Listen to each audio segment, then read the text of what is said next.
good morning, everybody. It's Michael Beck with Ink Tank GTM and the Chat GTM podcast, reporting here live from the Coke booth at the National Restaurant Association show here in Chicago, Illinois. I am with my good friend, Angela Diffly. Oh my gosh, Angela, I am so excited for where you ended up here at Coke.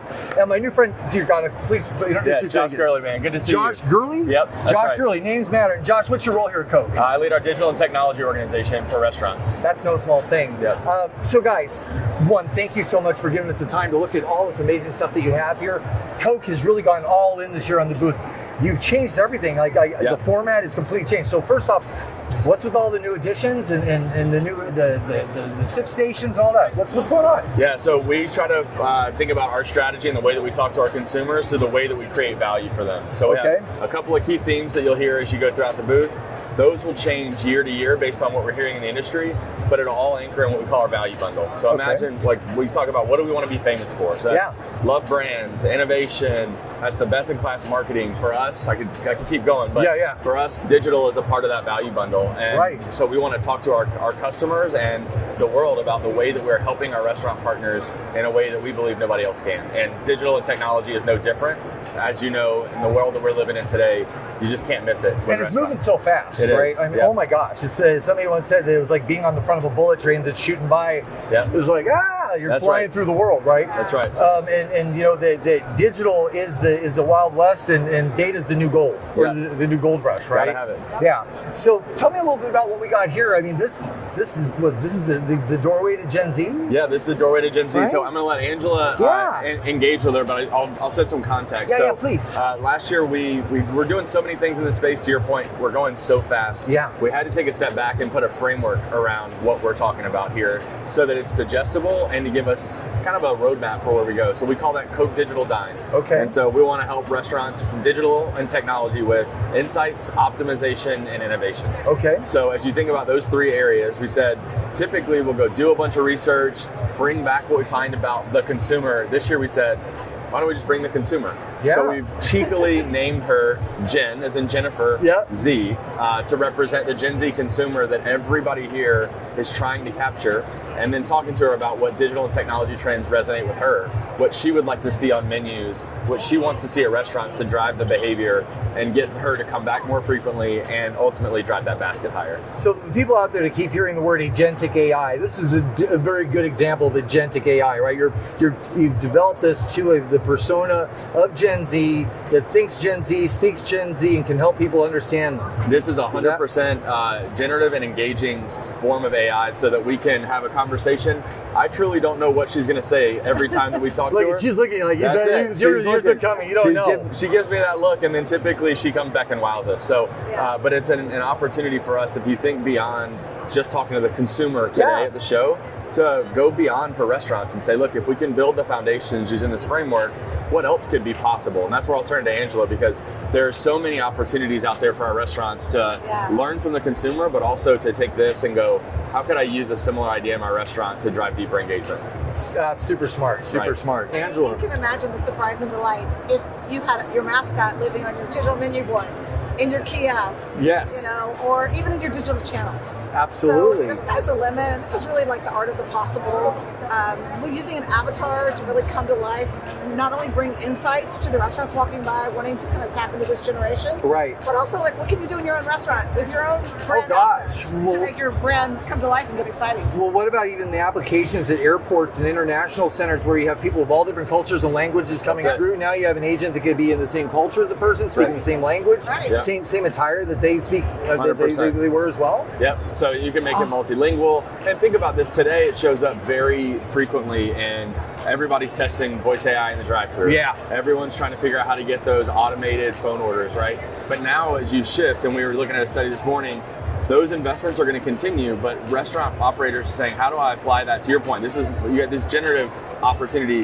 There's an agentic opportunity that's now budding that says, well, can I, in the same real-time format, impact my menu, my pricing, all the, to your point, data is gold. Use similar technology to change the back end so the consumer doesn't see this flashy thing. They just get a better experience and they end up maximizing the average basket from that consumer. Now, is Jenny pulling in information when she interacts with people? Is she taking that also and putting that somewhere? Is it something that she utilizes? Or is it really a walled garden? Because there's got to be some safety measures there, right? There are guardrails with her, but this is our experimentation. This is our sandbox. As Josh said, we don't really know what she's going to say from one person to the next, and I've seen her give some pretty crazy answers. Does she like disappear and take breaks and like go board and walk away? She has no breaks.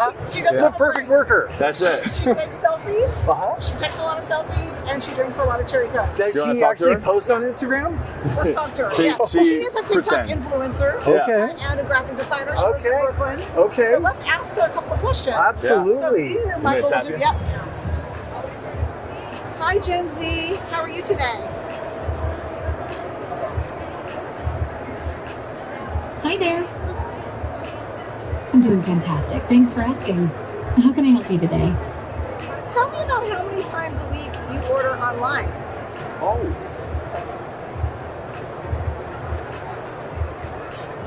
I'm on Uber Eats like 3 times a week at least. It's super convenient for my busy schedule.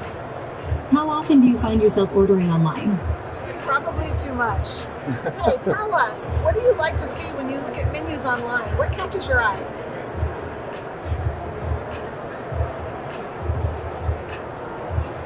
Pics. I eat with my eyes first. A drool-worthy photo?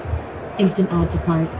Also, love it when I can customize my order easily. What else would you like to know? Tell us about a disappointing experience you may have had when you ordered food online.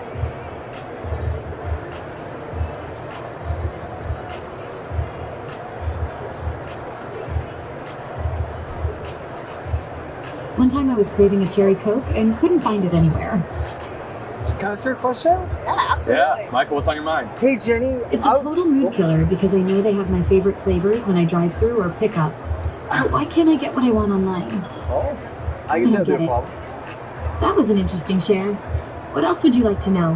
Hey, Jenny, how much do social media influencers play in your decisions to purchase or look at new things to buy? Social media influencers play a huge role in my purchasing decisions. Do you have any? They often introduce me to new trends and products that I wouldn't have known about otherwise.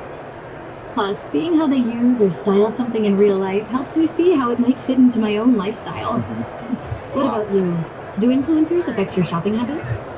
Yes, and they actually affected my career habit.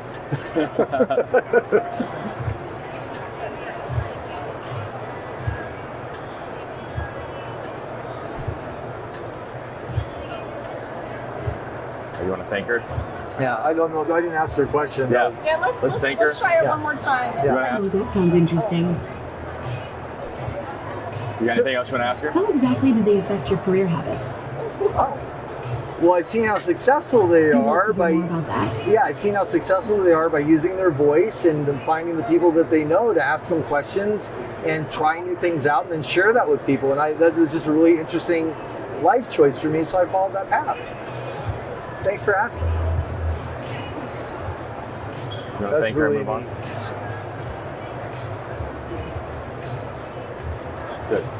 Now I see she has a modeling statue down here. Does she do art and fashion? She is a graphic designer. Oh, okay. Yeah. So I think what you'll see, and do we shut her down already? Yeah, we can shut her. Yeah. So what's interesting, Michael, even and we've seen this throughout the show so far, Sounds like a really inspiring approach to wanna life. tell I was her just we're thinking about stuff. Yeah. So, Using your voice and experimenting with new things.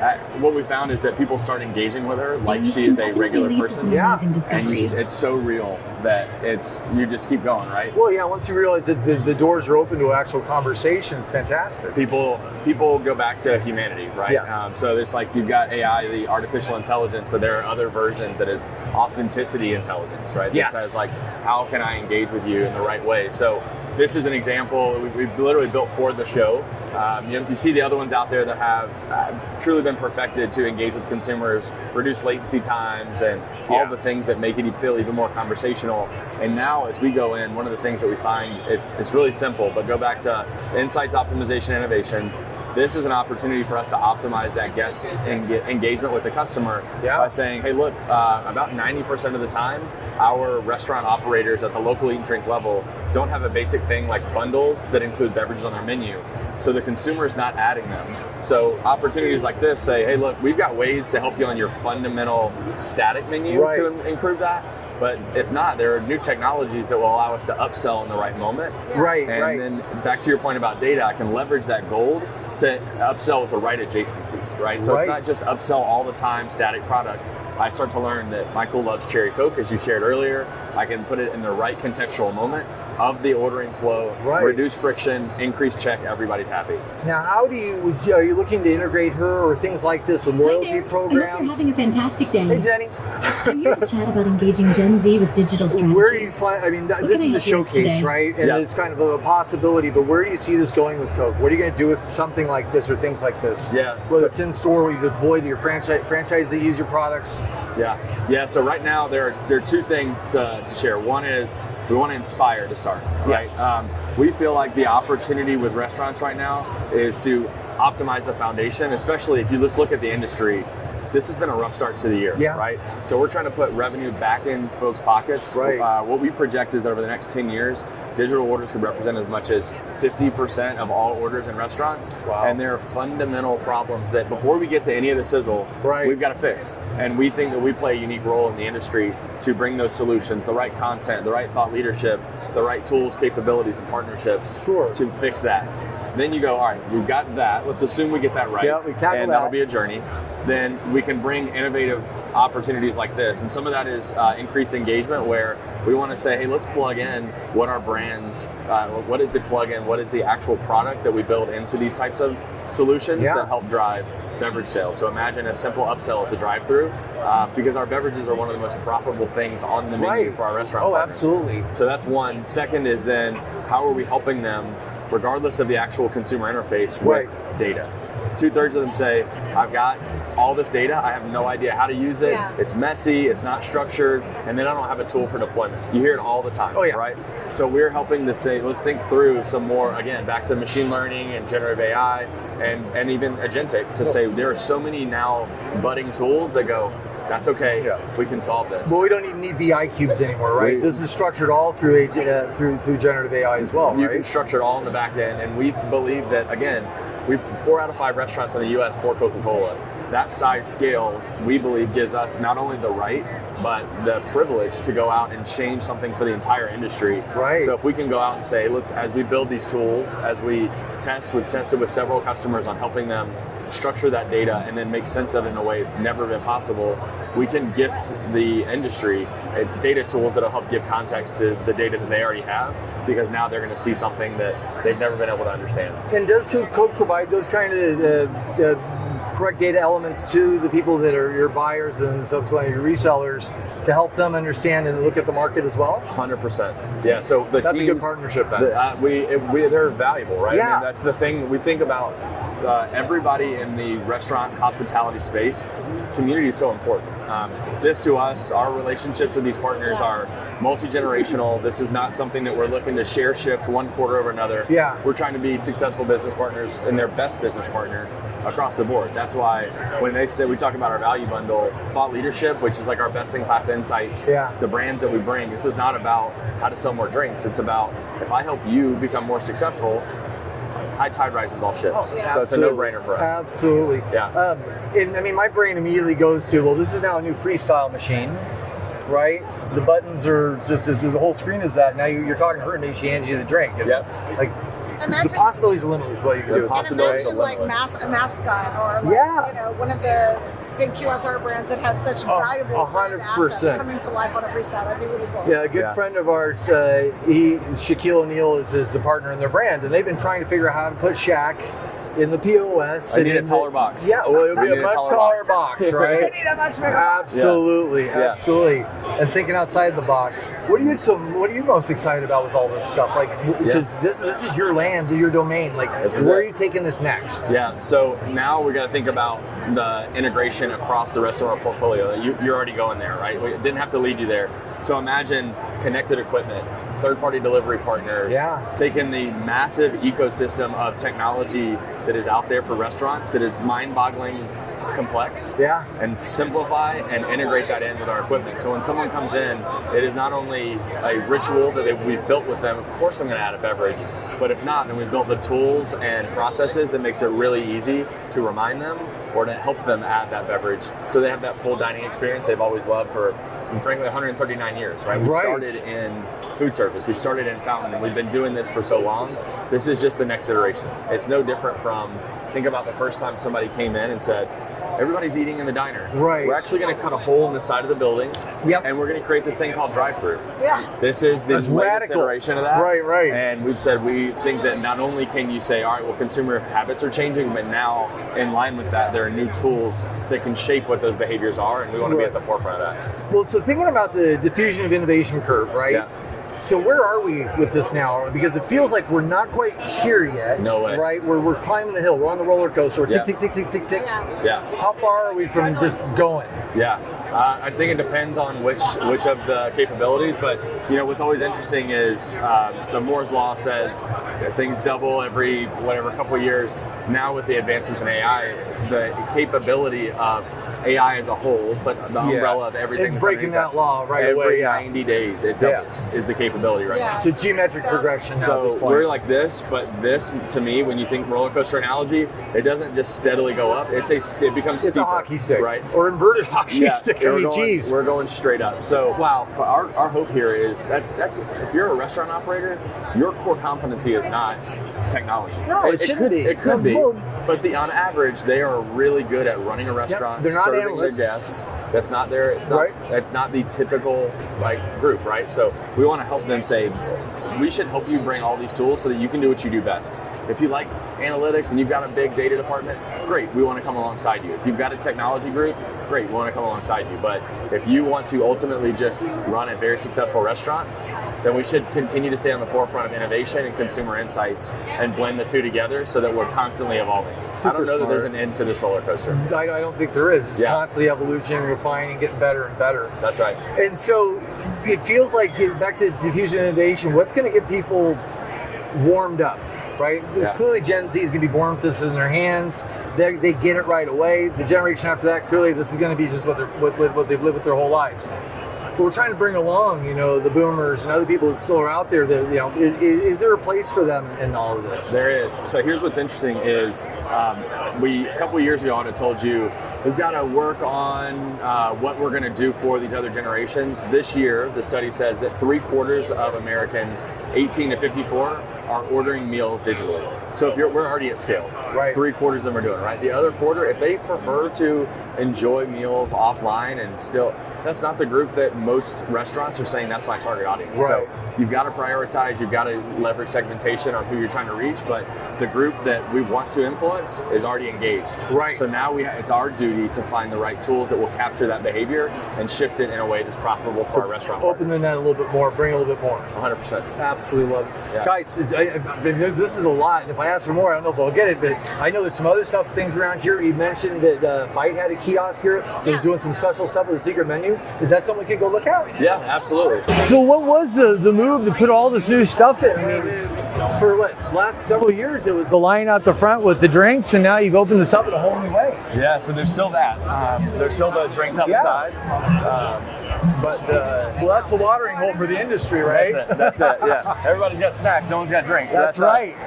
But we want to be able to, we've invested heavily in our innovation pipeline. So we said, finally customers are interested in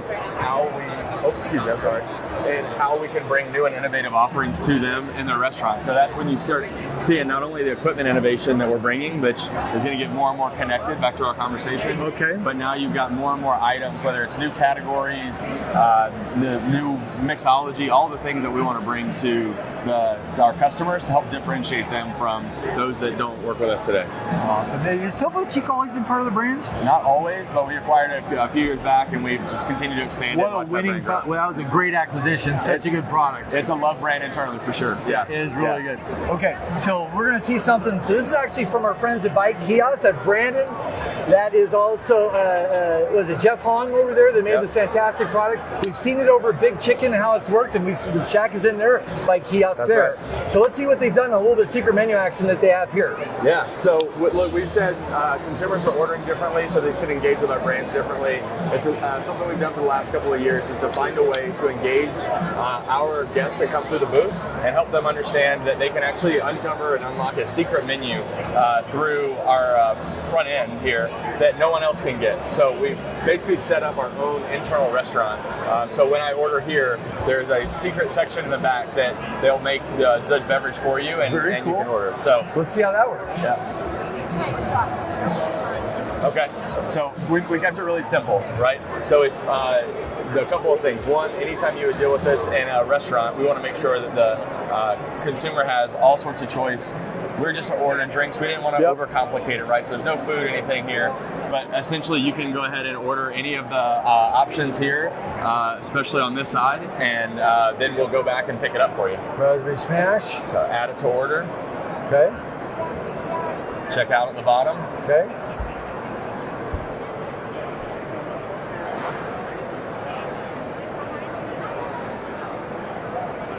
That should be good enough. Love it. Awesome. Submit. So 4 taps and a name enter, and you're able to get a beverage that nobody else can get. Right? And so we'll Very actually cool. go over to the mobile pickup area, pick up that special beverage that you ordered. And look, we think about it in 2 ways. One is we should create really interactive guest experiences regardless. Kiosks are not new news for restaurants, but positive experiences that surprise and delight are. And so when our folks come up to our booth, we've got a positive experience using technology that surprises and delights them, enabling them to get something they didn't know was in store for them. And it's today. visually engaging too, like this animation, the creatability, the little droplets of Coke beating down, sweat beating down outside the You glass. gotta love it. Makes you thirsty every time. Yeah, you gotta love it. That is awesome, man. Well, thank you so much. You got it, man. So I can still go down there and get that drink? We'll walk down, we'll get it for you, and then we'll hit the road. All right, let's see that. Yeah, man. Awesome. Thank Thanks. you so much. You got it. We're going to go get a beverage now that I just ordered. Let's go. So this is the drink I just picked up within just seconds. Seconds. I think it was literally less than a minute.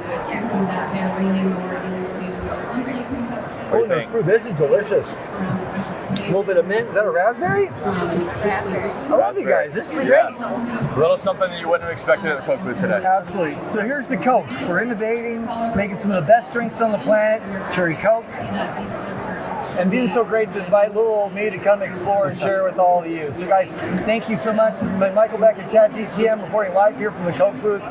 You're awesome, man. Thank you. Yeah, man. Nice to meet you. Thanks for being here. All day, Absolutely. anytime. We'll see you on the next one, guys.